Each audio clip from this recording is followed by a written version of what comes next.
Today, we're going to learn how to use OpenRouter models such as Claude for free. First, let me create an empty project folder. Then, we need to install a VS Code extension called Cline. With Cline, you can use not only OpenRouter models, but also models from OpenAI, GitHub Copilot, Anthropic, and many other providers. After installing the extension, you'll see a new icon on the left sidebar where all your other extensions appear. Since I've already installed it, you'll see some chat history on my screen. On your end, it will be empty. You can sign in with your account if you want, but Cline also works without signing in. Next, go to Settings.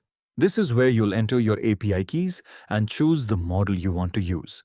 You'll also find feature settings, which we'll configure later. There are additional settings, such as display and general settings, that you can customize however you like. Here, you can choose your API provider. I'll select OpenRouter because we want to use free models. However, Cline also supports Anthropic, OpenAI, GitHub Copilot, and many other providers.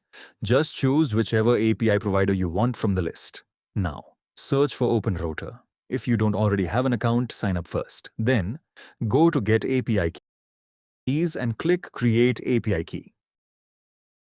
Your API key will only be shown once, so make sure to copy it before closing the window. Next, go to the Models page to find the model you want to use. The models are ranked based on their performance in different categories.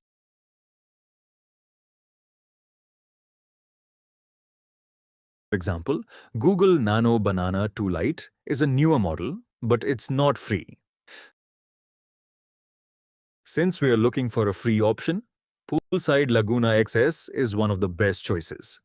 It ranks number 31 for programming, and that's the model we'll use.